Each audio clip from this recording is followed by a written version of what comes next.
this is an iHeart podcast. Guaranteed human. Amazon Pharmacy presents Painful Thoughts.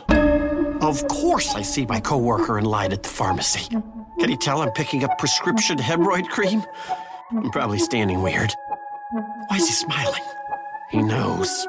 He's gonna call me Hemorrhoid Lloyd tomorrow. I know it. I gotta quit my job. Next time, avoid awkward conversations and get fast free delivery with Amazon Pharmacy. Healthcare just got less painful. People at work supported me while I was going through treatment by not treating me like somebody who was going through treatment. Treatment sucks. Cancer sucks. Being engaged with work really helped to, I just knew I was going to beat this thing. Research shows there is a significant connection between the ability to continue to work and cancer recovery. We can make work a better place for healing.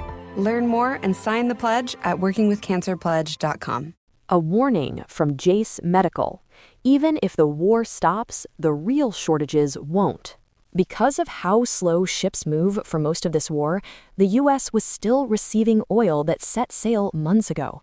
But other parts of the world are already feeling it. Asia, Europe, Africa. That's why prices are rising now, because demand is increasing as supply tightens. But the U.S. is just beginning to experience the real shortage, and even if things stabilize, the ripple effects will last for much, much longer. Oil doesn't just power your car, it powers the systems that make and deliver your medications, and when supply slows, access becomes less predictable. The difference between panic and peace is preparedness with Jase. The Jase case is a doctor-prescribed emergency supply of essential medications and prescription antibiotics delivered right to your door so you're already ready when you need it. Get your Jase case today at jase.com. What God started in my life, He's going to finish. The Joel Osteen Daily Podcast. Surely goodness and mercy will follow me all the days of my life. What was meant for my harm, Lord, I want to thank you right now. You're turning to my advantage. Your daily source of hope and encouragement. Your second wind is on its way.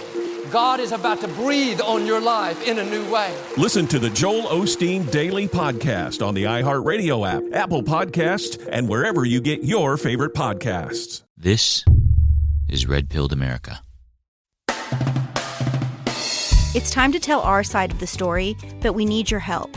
Please share, like, and subscribe to this podcast wherever you're listening to it. And please, don't forget to give us a 5-star rating. It helps us beat the big tech algorithm. Also, if you love Red Pilled America, please consider becoming a Backstage subscriber. You'll have access to our entire back catalog of episodes. That's ad-free access. Just visit redpilledamerica.com and click support in the top menu. That's redpilledamerica.com and click support in the top menu. Support what you love or it goes away.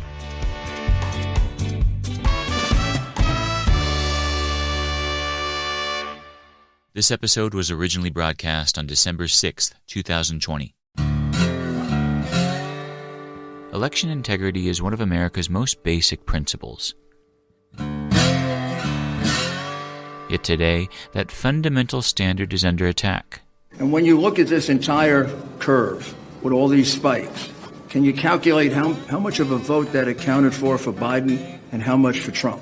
Close to 600,000. I think our figures were about 570 some odd thousand. For Biden? Correct. And how much for Trump? I think it was a little over 3,200. The Democrats have devised a national scheme completely open to election fraud. With the future of our republic in the balance, what can patriots do to stop the steal of future elections? I'm Patrick Carelchi. And I'm Adriana Cortez. And this is Red Pilled America, a storytelling show. This is not another talk show covering the day's news. We are all about telling stories. Stories Hollywood doesn't want you to hear. Stories the media mocks. Stories about everyday Americans that the globalists ignore. You could think of Red Pilled America as audio documentaries, and we promise only one thing: the truth. Welcome to Red Pilled America.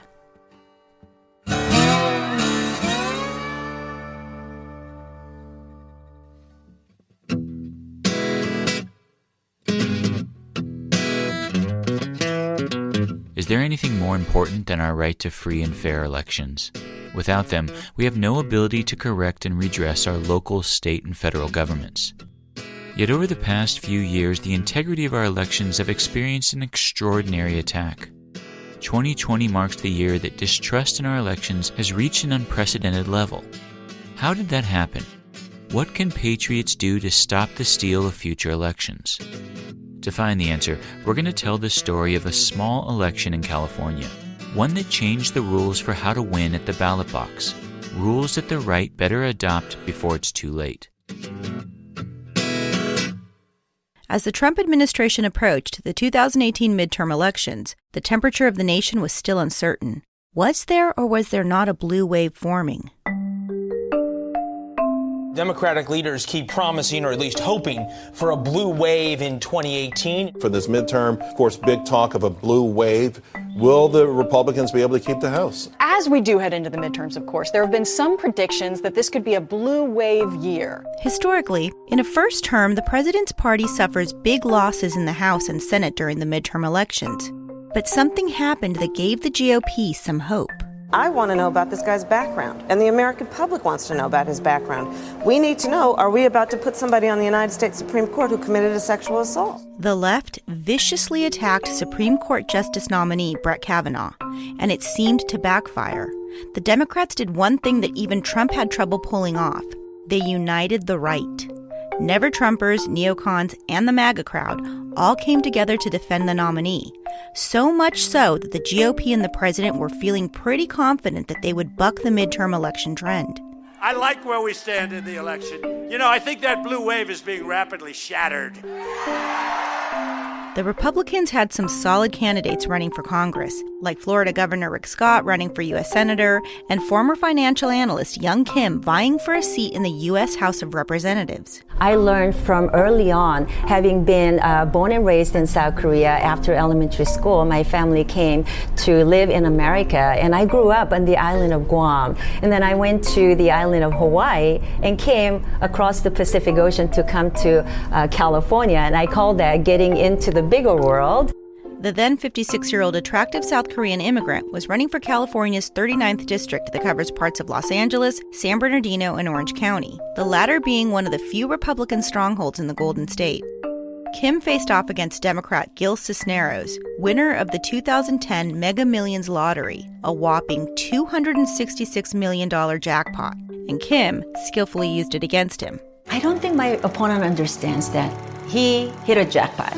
I am self-made. The race looked tight, but young Kim was endorsed by the retiring congressman occupying the seat, Republican Ed Royce. Kim even received some favorable coverage from the local press for the possibility of her becoming the first Korean-American woman to be elected to Congress. It was pretty evident that young Kim was the more impressive of the two candidates. Government is not always perfect. That's why they need some fiscally responsible person who will, ensure that we put the House fiscal order in place first. I agree with that. That's why I think we need a Democratic Congress right now, because what the Republicans did was they created they added $1.5 trillion to the deficit. Is that nothing but dysfunction in Washington. And the resistance that we've seen, this is totally uncharacteristic of American values. So no one should have been too surprised that by the end of election night 2018, young Kim finished 14 points ahead of her Democrat opponent. Young Kim met with her supporters in Rowland Heights just a short time ago. She is hoping to replace her former boss, Ed Royce. If she is elected and can hold on to her lead, she will be the first Korean-American woman to be elected to Congress. Here's what she had to say tonight. We don't know the results yet, but so far what we've seen, we are in the lead, and I really believe that we're going to hold the lead. On that night, as she walked through a crowd of her supporters, the energy was what you'd expect to hear in a winning campaign.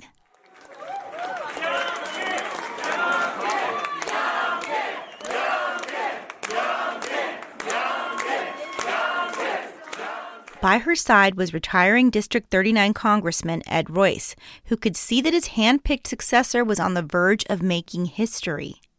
It's been exciting, I think, for all of us, because this is historic. Now, the results are not all in. We don't know the outcome, but what we can say is that at this moment, Young Kim is in a very strong position. The hope for a blue wave was not happening in Orange County that night, and it was a trend that was seen in other parts of America as well. It is entirely possible that the Democrats will regain control of the House today, but I have to say, when you look at what's going on here tonight, this is not a blue wave. When cable news shows signed off that night, 6 California GOP candidates were ahead in their races for Congress. The following day, Asian media called Young Kim's race. History was made during the 2018 U.S. midterm elections as Young Kim was elected to the U.S. House of Representatives, becoming the first Korean-American woman to win a coveted spot in Congress. She quickly hopped on a flight to Washington, D.C. to participate in a freshman orientation for newly elected members of Congress. She stood proudly with the group that included Alexandria Ocasio-Cortez and Ilhan Omar. The only problem was, Young Kim hadn't won. She was about to become the victim of a new phenomenon. In the days that followed the November 6th election, her opponent, Gil Cisneros, was slowly closing the 14-point gap, reducing it to 10%, then 7%, then 4%. By November 16th, a full 10 days after the election, Cisneros finally edged ahead. The 39th District, Democrat Gil Cisneros moved ahead of Republican Young Kim for the first time since election night. And this phenomenon was happening in other parts of the country.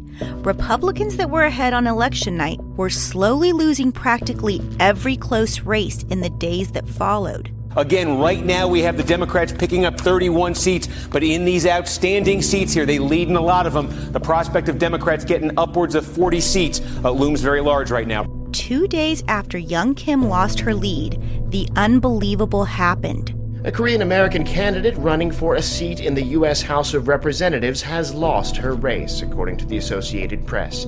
The AP declared the race on Saturday local time for California's 39th District for Democrat Gil Cisneros, who beat Republican Young Kim.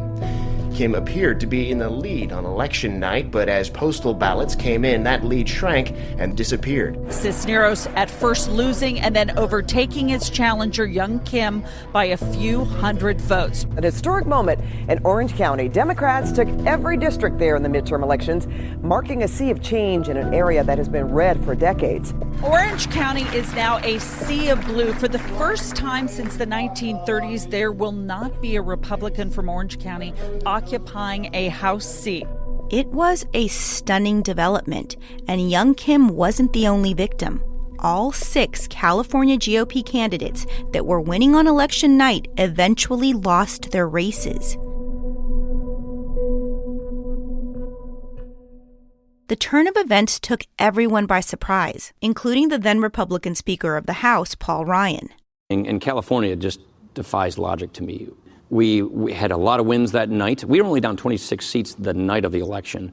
And 3 weeks later, we lost basically every contested California race. This election system they have, I can't begin to understand. How did this happen? Well, the answer resides in 2 simple words: ballot harvesting. Prior to 2016, American citizens in California that voted by absentee ballot were required to either mail in their ballot or designate a close family member to deliver it to a local elections office. But Assembly Bill 1921 changed all that. When it passed in September 2016, it removed those restrictions and instead authorized that any person could be designated to return a voter's absentee ballot. In other words, a complete stranger could knock on your door and take your ballot for you to an election office. They could harvest your ballot. The change was too new to have a major impact on the 2016 election. But by the 2018 midterms, California Democrats understood this new law and embarked on an experiment that they hoped to spread to other states. The Democrats changed the rules of the game. That's Rebecca Mansour, senior editor-at-large at Breitbart News. They changed the rules of the game. And so if everybody's harvesting, and if you're not harvesting, you're going to lose. How do I know that the rules have been changed, and if you don't learn the lesson, you're going to lose continuously? Look at what happened in California. In 2018, in California, was the first time we had ballot harvesting. The GOP got wiped out. What Democrats did in Orange County during the midterms was go door to door, targeting Democrat absentee voters to collect their ballots and deliver them to election offices. One was caught on camera in the process. Hey, I'm looking for Brandy. Oh, it's Lulu. I came here to pick up your ballot. Yeah, we're offering this new service, but only to, people who are supporting the Democratic Party. It's a service. I'm just here to pick up your ballot and show you how to do it if you don't know. Yeah, it's new. This was all legal. And according to the Orange County GOP chair at the time, Fred Whitaker, the Democrats were incredibly effective at using this new law. Per Whitaker, over 250,000 Orange County absentee ballots were dropped off on Election Day alone, an unprecedented number at the time. The Democrats had an incredibly effective new business model, ballot harvesting mail-in ballots. All they needed to do was export this new technique to other states around the country.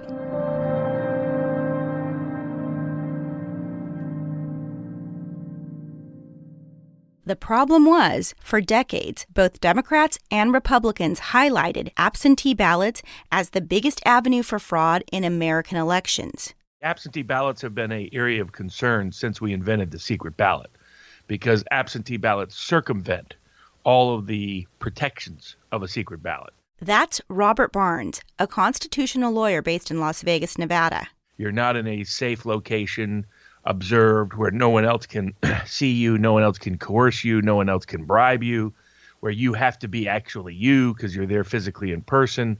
Usually you show identification in most places. And so in that context, the great concern initially was always that absentee balloting circumvented all of the protections of a secret ballot, and thus was always more at risk for fraud, period. Fraud in that someone else could cast the ballot for you, fraud in the sense that your ballot could be coerced or intimidated or blackmailed. For about a century, we had a consensus that absentee balloting should be very limited. After the highly contentious 2000 Bush versus Gore election, an effort to increase election integrity was put into motion. And so as part of that, they passed a law in 2002 that created an independent commission, the United States Election Assistance Commission. They also had James Baker and Jimmy Carter get together and do a study of where the risks were, where they needed to increase security, where they needed to increase accessibility.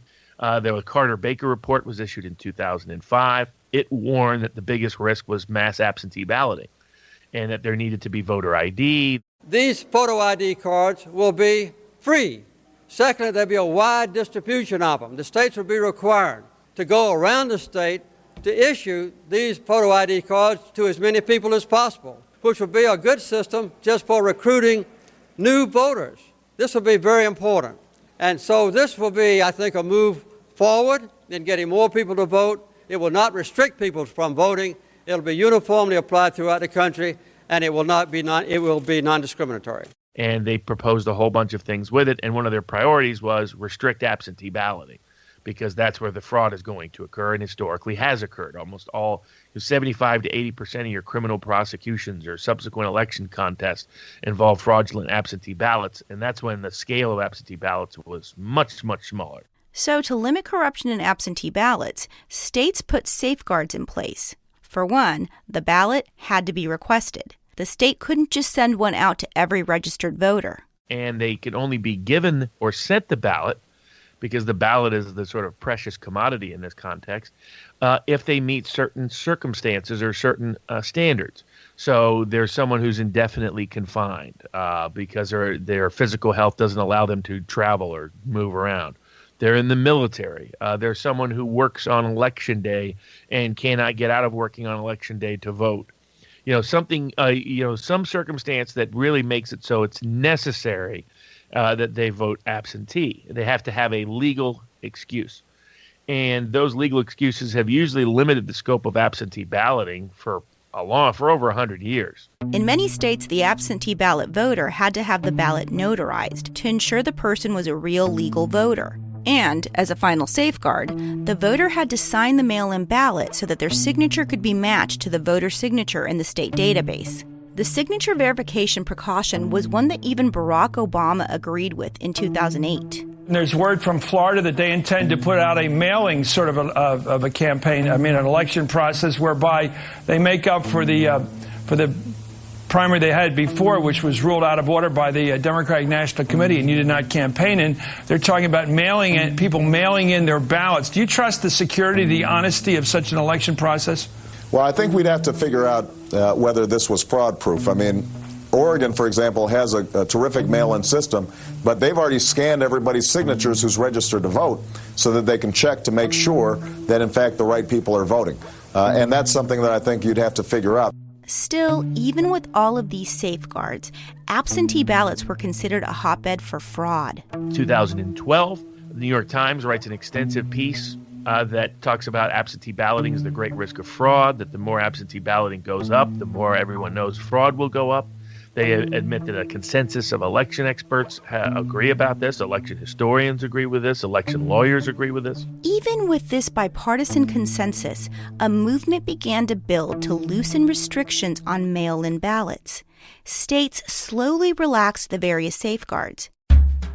But it wasn't until the Democrats exploited the combination of ballot harvesting and absentee ballots during the 2018 midterm elections that they realized they had an explosive new model to win elections. All they needed was an event to spread the model to other parts of the country. Life can be pretty stressful these days. You want to know what makes me feel better? Licorice from the Licorice Guy. Call me crazy, but it's true because I love licorice. Longtime listeners of Red Pilled America know that licorice is my absolute favorite candy. And the very best licorice, hands down, comes from the Licorice Guy. I know licorice, and it doesn't get any better than this. What truly sets it apart is its flavor and its freshness. The softness of this licorice will blow your mind. I've never had anything like it. The Licorice Guy offers jumbo gourmet licorice in nostalgic seasonal flavors like red, blue raspberry, cinnamon, watermelon, black, and apple. Trust me, they're all delicious. What I also love about the Licorice Guy is that it's an American family-owned business. And you all know that I'm a big proponent of supporting American companies. Right now, Red Pilled America listeners get 15% off when you enter RPA15 at checkout. Visit licoriceguy.com and enter RPA15 at checkout. That's licoriceguy.com. They ship daily. Treat yourself and those you love and taste the difference. Amazon Pharmacy presents Painful Thoughts. Of course I see my coworker in line at the pharmacy. Can he tell I'm picking up prescription hemorrhoid cream? I'm probably standing weird. Why is he smiling? He knows. He's gonna call me Hemorrhoid Lloyd tomorrow. I know it. I gotta quit my job. Next time, avoid awkward conversations and get fast free delivery with Amazon Pharmacy. Healthcare just got less painful.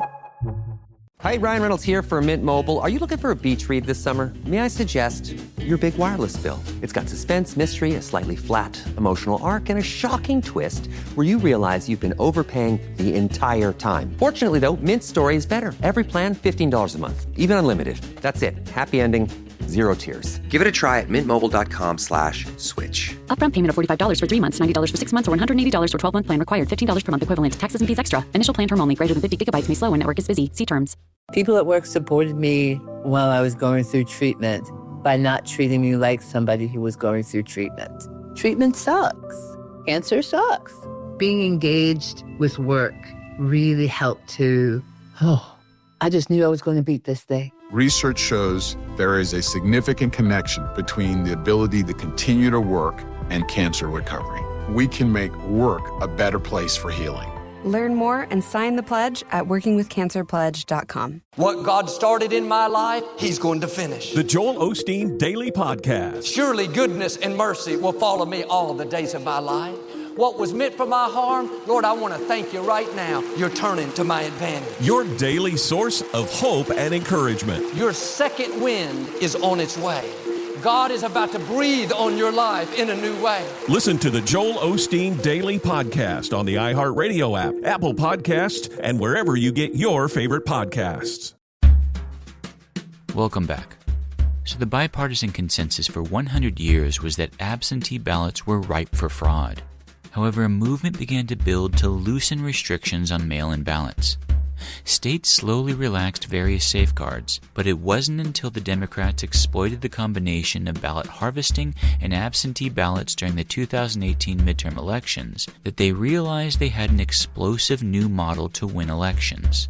All they needed was an event to spread the model to other parts of the country. And that event arrived in January 2020.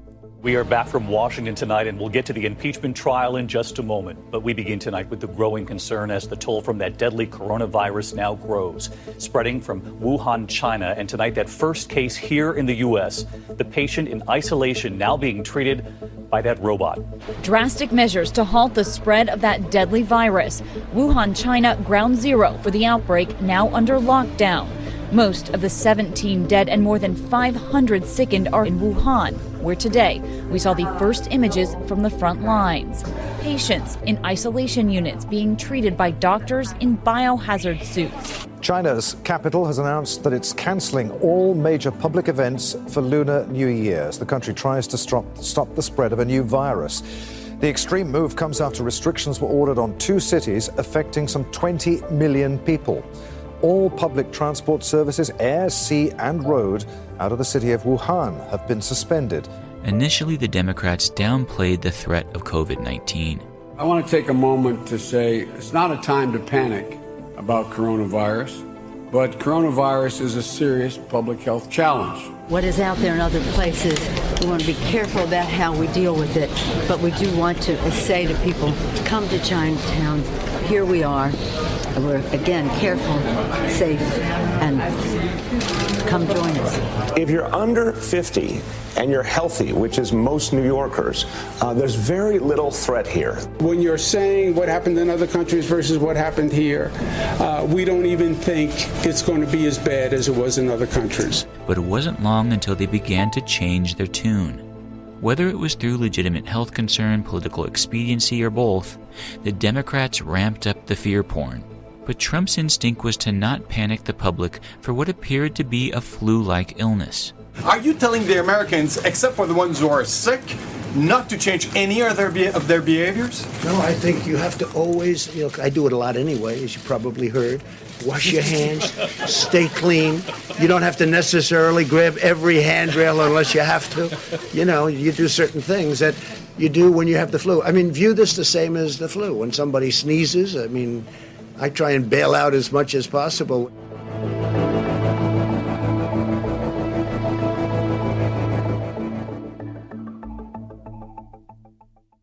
He even began to see the coronavirus as the new political line of attack against his presidency.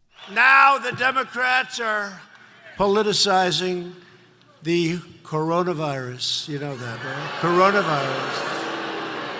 They're politicizing it. Trump was holding the line, resisting extreme action in response to the coronavirus. But then one of the MAGA movement's favorite media personalities, Tucker Carlson, began to attack the president's response to COVID-19. In early March 2020, the Fox News host took his first trip to Trump's Florida resort, Mar-a-Lago, to urge the president to take drastic action to stop the spread of the coronavirus. Shortly after, he began ramping up his attack on the administration's response. People you trust, people you probably voted for, have spent weeks minimizing what is clearly a very serious problem. It's just partisan politics, they say. Calm down. In the end, this is just like the flu, and people die from that every year. Coronavirus will pass, and when it does, we will feel foolish for worrying about it. That's their position. No doubt these people have good intentions as they say this, many of them anyway. They may not know any better. Maybe they're just not paying attention. Or maybe they believe they're serving some higher cause by shading reality. Nobody wants to be manipulated by a corrupt media establishment, and it is corrupt. And there's an election coming up. Best not to say anything that might help the other side. We get it. But they're wrong. The Chinese coronavirus is a major event. It will affect your life. And by the way, it's definitely not just the flu. In a typical year, the flu in this country has a mortality rate of about 1 in 1,000. The overall death rate for this virus, by contrast, is as high as 3.4%. That's 34 times deadlier. Tucker then did an interview with Vanity Fair highlighting that he sounded the alarm with the president. Other Trump-friendly Twitter influencers followed Tucker's lead. With now even MAGA media targeting him, President Trump had no political cover to resist calls by the Democrats to take drastic action. So on March 16, 2020, President Trump issued his administration's new guidelines. Over the next 15 days, as we combat the virus, each and every one of us has a critical role to play in stopping the spread and transmission of the virus. It's important for the young and healthy people to understand that while they may experience milder symptoms, they can easily spread this virus, and they will spread it indeed, putting countless others in harm's way. We especially worry about our senior citizens. Governors around the country quickly used this guidance to completely shut down their economies. 15 days turned to 45. The stage was set for one of the most dangerous shifts to our voting process in American history. The Democrats used the fear porn to ram through their new election model of ballot harvesting mail-in ballots. Could you be voting for president in November by mail? Well, that is one option state Senate Democrats want you to have to keep the COVID-19 virus at bay. Again, Rebecca Mansour. The minute that the coronavirus hit, we saw this big push by the Democrat media complex. That's Andrew Breitbart's famous term for the media, their Hollywood allies, and the Democratic Party. And what we saw is that the Democrats were using every tool in their arsenal to push for vote by mail. No one should ever have to choose between casting their ballot and keeping themselves and their families and their communities safe. We don't have to do it. I know that Barack and I, because of the positions that we've been in, because of what we've done over the last year, we've voted by mail for every election for the last decade. COVID-19, we want more money for elections so that there can be more absentee ballots and vote by mail and the rest of that. They were sending out Hollywood celebrities to throw these, Zoom galas, pushing for vote by mail. I still want to be able to vote. I don't want to have to go to a specific place to do it necessarily. We don't want to have to risk our health or our votes. So to make that easy, mail-in ballot, absentee ballot, I think that's a really great compromise. There was this push everywhere for vote by mail. And we were like, what's going on with this? They were like, you can't go to the polls. It's not going to be safe for you to go to the polls. The entire Democrat establishment was falling in line. Even former President Jimmy Carter, the same person who sounded the alarm on the fraud-prone absentee ballots, sent out a press release stating, quote, "I urge political leaders across the country to take immediate steps to expand vote by mail and other measures that can help protect the core of American democracy, the right of our citizens to vote," end quote. As the left's push for mail-in ballots was in full swing, COVID-19 numbers began to show that the virus was not what was initially sold to the American public. The virus just isn't nearly as deadly as we thought it was. All of us, including on this show, everybody thought it was. But it turned out not to be. Hospitals never collapsed. But it was too late. The vote-by-mail scheme was sweeping through the nation. And why do they want to push vote by mail? Because, as I said, it expands the avenues for fraud. You can game the system way easier using a vote by mail system. And not only that, it's this push for vote by mail is also coupled by a decades-long legal push by the Democrats to loosen whatever rules are in place to verify voter identity, to secure the election. A movement had begun long before the 2020 election to expand the absentee balloting and reduce the requirements to send them out, but the arrival of the coronavirus put that movement into hyperdrive. Again, Robert Barnes. The pandemic was seen as a perfect pretext to massively enlarge the electorate through absentee balloting, and that it would also remove historically, you need a candidate that excites people to get people to vote. The idea was you could substitute for enthusiasm with just, shoving a ballot down somebody's throat, physically by sending it out to them without any restrictions on them having to request it, them having to legally need an excuse for it. No witness. We waived the witness requirement in most states. They allowed there to be drop boxes where you didn't have to go through the mail or deliver it anymore. You could just drop it off at a drop boxes that were completely insecure. People could break into them at any given time. Drop boxes are, in essence, another form of ballot harvesting.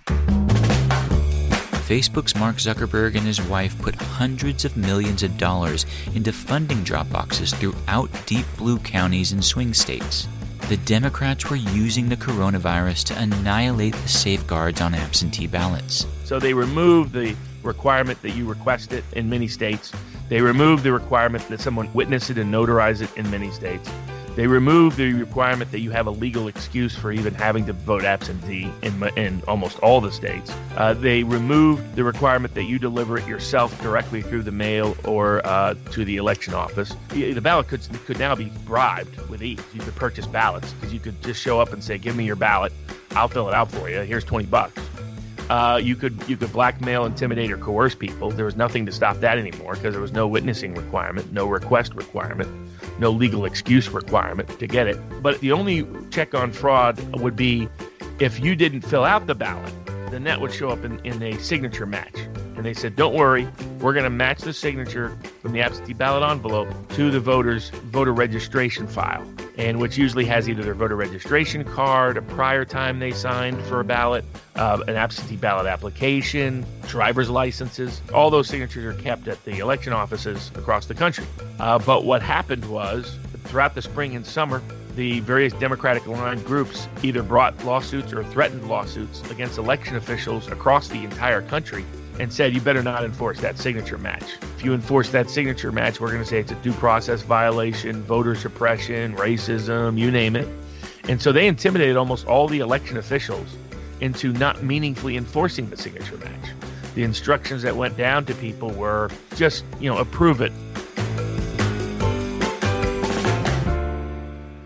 So the system was making it easier and easier and easier to commit more and more and more fraud. From the moment this vote-by-mail push began, President Trump was trying to sound the alarm. Amazon Health AI presents Painful Thoughts. I can't stop scratching my downtown. Yeah, but I'm not itching to go downtown and tell a receptionist I'm here to talk about my downtown. Some things you'd rather type than say out loud. There's no question too embarrassing for Amazon Health AI. Chat your symptoms and get virtual care 24/7. Healthcare just got less painful. When I was diagnosed, all I wanted to do was get back to work. I wanted to get back to that trajectory that I was on prior to the cancer. I always felt like I had value. I had a place on the team to just be treated with dignity. It means everything. Research shows there is a significant connection between the ability to continue to work and cancer recovery. We can make work a better place for healing. Learn more and sign the pledge at workingwithcancerpledge.com. What God started in my life, He's going to finish. The Joel Osteen Daily Podcast. Surely goodness and mercy will follow me all the days of my life. What was meant for my harm, Lord, I want to thank you right now. You're turning to my advantage. Your daily source of hope and encouragement. Your second wind is on its way. God is about to breathe on your life in a new way. Listen to the Joel Osteen Daily Podcast on the iHeartRadio app, Apple Podcasts, and wherever you get your favorite podcasts. Do you want to hear Red Pilled America stories ad-free? Then become a Backstage subscriber. Just log on to redpilledamerica.com and click Join in the top menu. Join today and help us save America one story at a time. Welcome back to Red Pilled America. From the moment this vote-by-mail push began, President Trump was trying to sound the alarm. He spoke up in April 2020 after Nancy Pelosi and the Democrats started their push. If you're a senior citizen and if you're somebody that needs it, I'm all for it. But they have to be very careful because you know the things with bundling and all of the things that are happening with votes by mail, where thousands of votes are gathered. And I'm not going to say which party does it, but thousands of votes are gathered and they come in and they're dumped in a location. And then all of a sudden you lose elections that you think you're going to win. I won't stand for it. In May, for the first time, Twitter began putting warning labels on the president's tweets. And what were they flagging? Now, for the first time, Twitter says the president has gone too far. The company has put a warning label on a pair of tweets he sent today about mail-in ballots. So what did Trump say in these two tweets that Twitter's calling out now? Yeah, so the tweet that Trump said without any evidence that mail-in ballots are fraudulent, right? This is an issue that's been in the news quite a bit, as we know, and Twitter looked at this and placed a label on it that basically says, look, people who saw this tweet, click here to get the facts about mail-in ballots, and it links to a bunch of credible news articles that, dispel myths that voting by mail is in any way fraudulent. That's an unsubstantiated claim. But it's significant because this is the first time ever that Twitter has sanctioned the president of the United States over tweets. Then again in June, Trump warned that foreign entities could print fraudulent mail-in ballots. Again, the far-left mainstream media was there to quote-unquote fact-check him. Joining us now, former minority leader in the Georgia House of Representatives, Stacey Abrams. Thank you. I want to start with Donald Trump tweeting in the past hour, rigged 2020 election. Millions of mail-in ballots will be printed by foreign countries and others. It will be the scandal of our times. Stacey Abrams, is this going to be the scandal of our times, or is the president trying to set up something here potentially to try and undermine the process? It's entirely his intent to undermine the process of voting because he understands and has admitted that if Americans who are eligible to vote cast their ballots, he will lose. But we know that vote by mail is a critical part of how voting has to occur in 2020 to ensure that as many people as possible can vote safely from home. In July 2020, California announced they'd be sending mail-in ballots to all of their 20 million registered voters. Trump blasted the move, highlighting the obvious potential for fraud. And again, the media was there to claim, without evidence, that mail-in voting was perfectly safe. In a remarkable tweet, he made the unfounded claim that mail-in voting will make the election the most inaccurate and fraudulent in history, and suggested a delay until people can properly, securely, and safely vote. I don't want to delay. I want to have the election. But I also don't want to have to wait for 3 months and then find out that the ballots are all missing and the election doesn't mean anything. Then in August 2020, during a visit by Arizona Governor Doug Ducey, Trump was asked about mail-in ballots. Mr. President, in your estimation, is mail-in voting safe in Arizona as it is, as you say, in Florida? Well, I haven't discussed it with the governor. I can tell you in Florida they've done a very good job with it. In Nevada, it would be a disaster. In New York, it's been a disaster. In many other places, it's been a total catastrophe. Absentee voting, great. But this mail-in voting where they've mailed indiscriminately millions and millions of ballots to people, you're never going to know who won the election. You can't have that. And Nevada's a big state. It's an important state.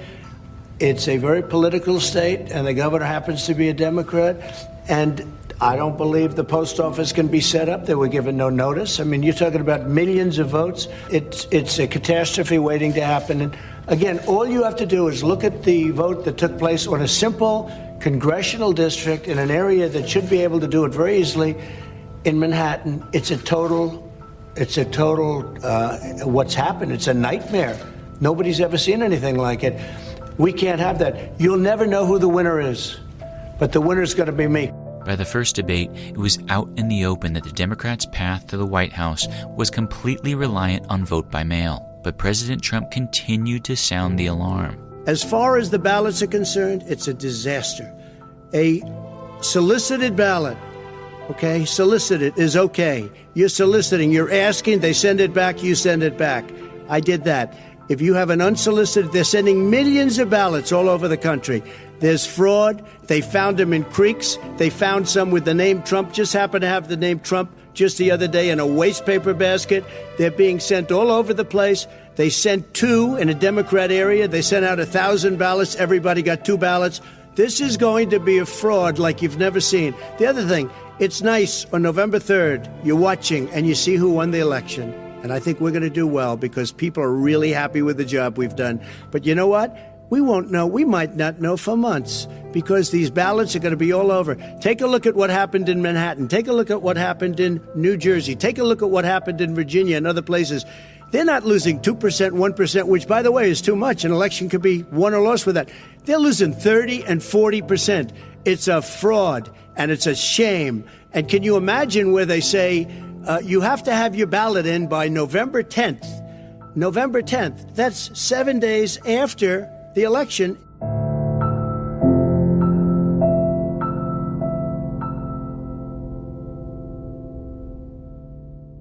But his campaign seemed to believe that their voter turnout machine could beat the margin of fraud, and at first they appeared to be right.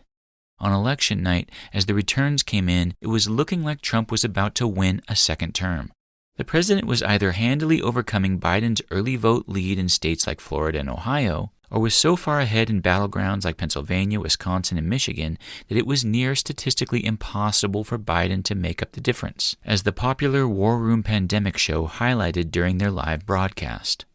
Before we let you go, Richard, we know you got to jump here. You're going to be back a little later. We now are in the 4th of November, the year of our Lord 2020. We've actually gone into the next day. But remember, when we won in 2016, it wasn't until 2:30 in the morning. So, Richard, I just want to give a snapshot in 60 seconds. No, you got to bounce. Wisconsin and Michigan. Where do you think we stand right now? And do you see Trump having momentum that these two, which to me would be a major upset, that he would take both Wisconsin and Michigan, that you had polls coming out in the last week that showed him 12 down, showed him 17 down, that basically these were not competitive. Where do you see these two before we let you go? Yeah, I mean, I have to say they lean to Trump right now. Michigan and Wisconsin lean to Trump. Steve, he's doing what he did in 2016, but he's doing it bigger. But the left had already gamed this out. They knew they had an insurance policy against Trump's victory: fraud-prone absentee ballots. Again, Rebecca Mansour. They had even had their big tech people warn everybody about the red mirage, that Donald Trump might look like he's winning on election day, but don't worry, it's just a mirage. And the red mirage was a red mirage because it turned out that there was a blue ambush that was waiting as soon as they counted these mail-in ballots. Inexplicably, late on election night, many of the key battleground states just stopped counting. The moment was again caught by the War Room Pandemic show. Hey, Richard, hang on for a second. Midge has got something from CNN. What do you got, Midge? So CNN is saying that there's almost 600,000 plus mail-in ballots still waiting to be read in Pennsylvania. And sources are saying that a call will not be made on Georgia or Pennsylvania tonight. They're not going to complete. They're not going to make a call. Whoa. That's just what my sources are saying. I know. Whoa. Midge, I want to give you a news flash. I think they have shut down the counting for tonight. I don't think in Georgia they're going to count anymore. I'm not so sure in North Carolina. Pennsylvania, they basically stopped counting. In the wee hours of election night, Trump stepped to the microphone and highlighted the same phenomenon we were all seeing happen right before our very eyes. We were getting ready for a big celebration. We were winning everything, and all of a sudden everything just stopped. This is a fraud on the American public. This is an embarrassment to our country. We were getting ready to win this election. Frankly, we did win this election.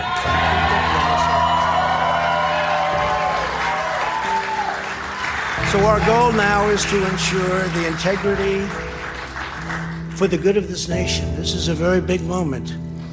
This is a major fraud in our nation. We want the law to be used in a proper manner. So we'll be going to the U.S. Supreme Court. We want all voting to stop.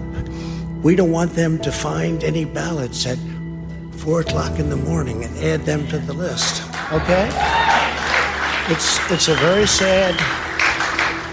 sad moment. To me, this is a very sad moment, and we will win this. And as far as I'm concerned, we already have won it.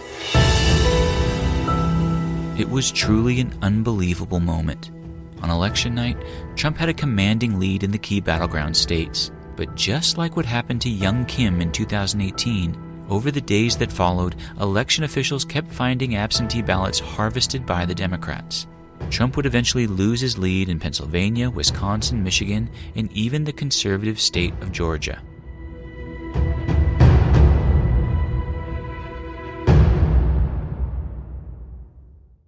Amazon Health AI presents Painful Thoughts. Why did I search the internet for answers to my cold sore problem? Now I'm stuck down a rabbit hole filled with images of alarmingly graphic sores in various stages of ooze. I can clear my search history, but I can never unsee that. Don't go down the rabbit hole. Amazon Health AI gets you the right care, fast. Healthcare just got less painful. I need to be healthy every day to survive it and go through the next chemo round and the next chemo round. So it's important that work was part of that, to keep my mind busy for 8-9 hours. And then I had to go back and face the reality. I had a goal, and the goal is to survive. Research shows there is a significant connection between the ability to continue to work and cancer recovery. We can make work a better place for healing. Learn more and sign the pledge at workingwithcancerpledge.com. The Joel Osteen Daily Podcast. God's plans for you are for good. Be inspired. Get ready. God is about to exceed your expectations. Joel Osteen Daily Podcast. You are coming out of that dry place into more than enough. Daily encouragement right when you need it. There are opportunities in your future bigger than you can imagine.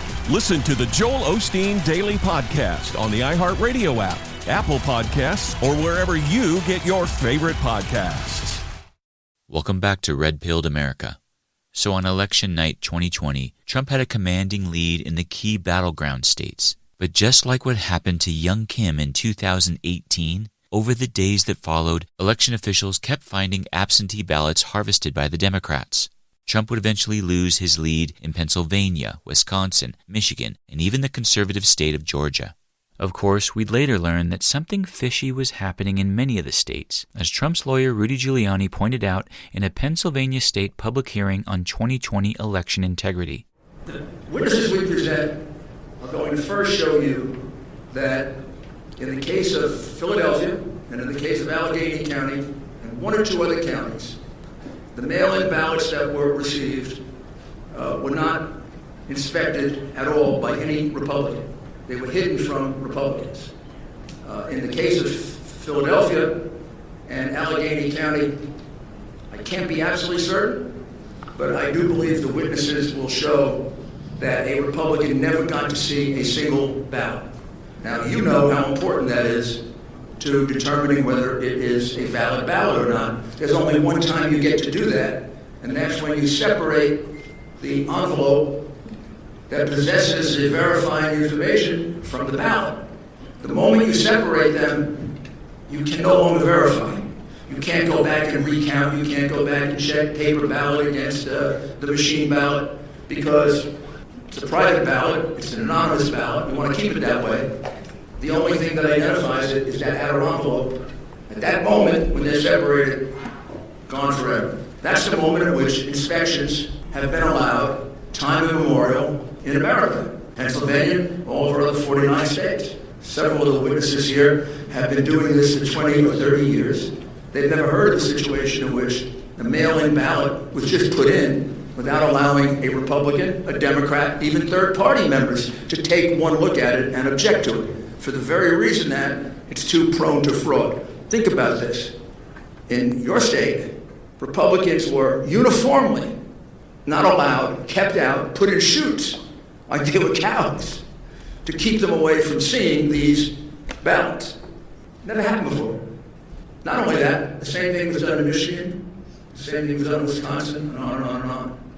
What's the chance that on the morning of November 3rd or 4th, when they started the count, that in each one of those places, the Democrat leadership of these highly controlled Democrat cities that have some history for corruption, what are the odds that they're all going to wake up with the same idea? After years and years of always examining together absentee ballots, all of a sudden, in a year in which we have a couple million of them per state, we're not going to allow any Republicans to see them. The person in Philly figures that out, Pittsburgh, Detroit, Milwaukee, Las Vegas, Nevada? Or is it more likely that this was a common plan? That maybe started with the whole idea of having mail ballots because it gives you a much wider range to cheat. When you had just a small number of absentee ballots, like 400,000, you have a certain range you can cheat.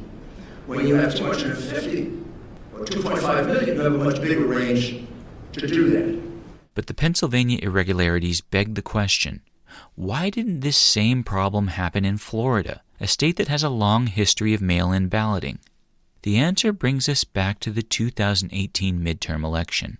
What you'll notice is that systems become more accountable when there's more eyes. That's Ollie Alexander, a conservative activist and the driving force behind the Stop the Steal movement, a grassroots effort that fights for fair and transparent elections. And so it's actually that simple. If you put bodies in the streets, people stop cheating.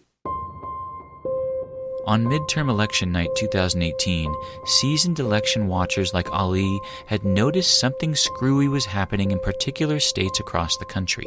The night of the midterms, there were strange things with ballot harvesting in California, in particular, the handful of seats there in Orange County that all went blue. And there was the Arizona Senate race where there were allegations of fraud, and the party was fighting that. And the governor was telling the party, the Republican governor was telling the party to stand down. And then Governor Kemp versus Stacey Abrams in Georgia. And then Rick Scott and Ron DeSantis here in Florida were being pulled into a recount situation. At the time, Rick Scott had reached his term limit as governor of Florida. So in the 2018 midterm elections, he was running to become a U.S. Senator for Florida. And Ron DeSantis was running to replace Scott as governor. Like in California, both were winning on election night, but their leads began to drop in the days that followed. The Democrats were trying to get the races close enough to trigger a recount. Ollie Alexander could see that the steal was on. And I got on my Periscope and I started cussing and I said, why aren't y'all in the streets? They are stealing your elections, because they were finding mystery ballots. We are either a self-governing people who get to choose the assholes who govern us, or this is all a media setup. This is all a drama. This is all a play, and none of it matters. Everyone in Florida should not be going to work. No one should be going to work. Small business owners should be giving their employees time off. You should stop the economy. You should be doing nothing but going to Broward County and making those people feel uncomfortable. Let them know that you are a sovereign human being and that you're not going to watch an election be stolen. So right now what's going on is they are counting ballots out of Broward County, which is breaking up into a mathematically improbable advantage for the Democrats. They are chipping away at Rick Scott and Ron DeSantis' lead. They won the election. Everyone called the election. The election was outside the margin, and they are putting it in a margin that is going to require a machine recount so that they can steal the election. These votes are being illegally counted to trigger a recount. And in that frustration, I said, y'all need to take to the streets. And I just felt that as an American. And Jack Posobiec said that someone needs to go to Florida to stop the steal. And I said, you need to go to Florida to stop the steal. But Jack Posobiec was on his way out of the country for a previously scheduled event. And so I was planning to relax, but I got on a flight and went to Florida, Broward County.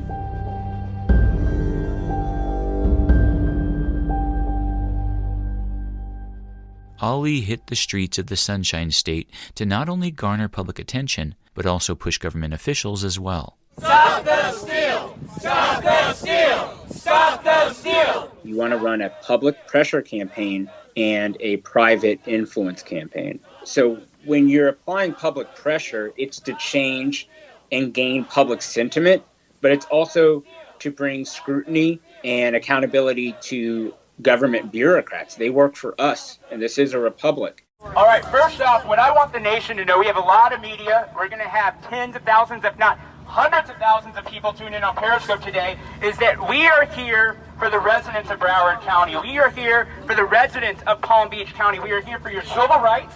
In Florida, what we had to do is we had to move Pam Bondi, who at the time was the Attorney General of Florida. We had to move her off her position, where she had all but recused herself. And then Governor Rick Scott considered himself conflicted as a U.S. Senate candidate.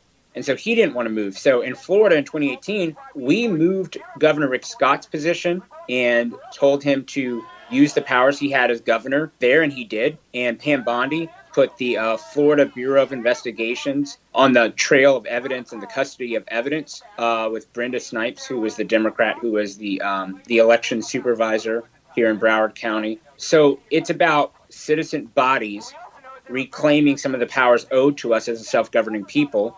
It's about accountability for our bureaucrats, the people who are counting our ballots. And then it's about getting the GOP to act right and knowing that they have our support. They don't need to be reflexive to the opposition. Ultimately, Ollie's Stop the Steal campaign worked. The Democrats were unable to continue finding the votes. Rick Scott and Ron DeSantis won their races. The supervisor for elections for Broward County, Brenda Snipes, thought by many to be corrupt, was quickly removed by then-Governor Rick Scott. So she was ultimately fired, but she still has a pension. So Florida taxpayers pay her hundreds of thousands of dollars a year. Again, Robert Barnes. Governor DeSantis removed the problematic election officials in South Florida that had a history of their ballots magically showing up late and magically counterbalancing whatever the Republican vote was elsewhere in the state. And as a result, 2 years later during 2020, Florida didn't have any of the post-election shenanigans seen in states like Pennsylvania, Michigan, Wisconsin, Georgia, and Arizona. And it's very noteworthy that none of these problems occurred in Florida. None of these problems occurred in Ohio. Both of them still had major mail-in balloting, but they just made sure the safeguards were enforced. And consequently, they didn't have any of these counting anomalies. They didn't have any of these late deliveries of batches of votes. And of note, Trump did better than he did in 2016 in both states, which historically has meant he does better throughout the Midwest. This is the first election where those states trended one way and the other states trended the other, and the only real difference between them is what rules they had to protect against fraud, not the demographics of the states.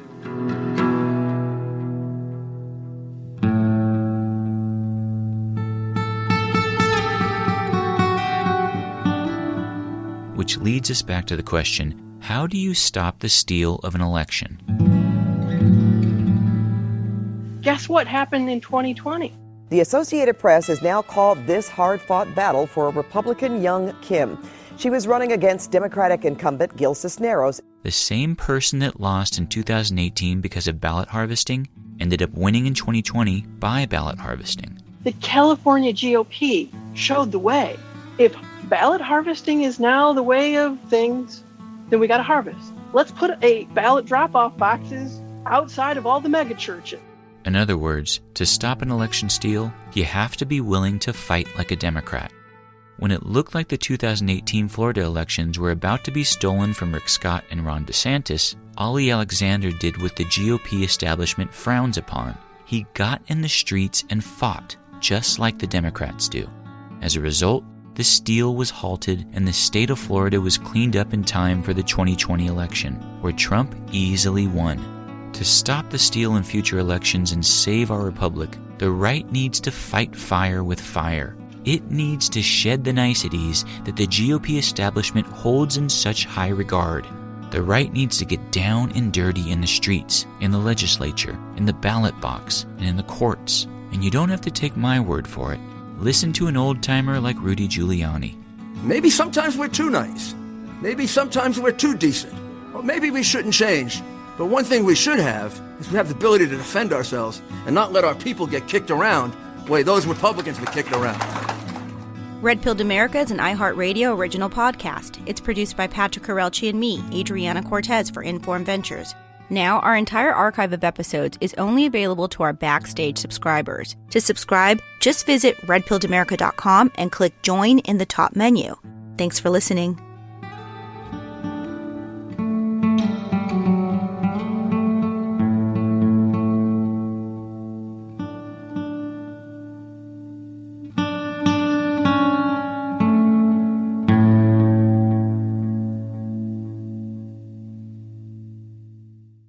For 20 years, they had a friendship that was bulletproof.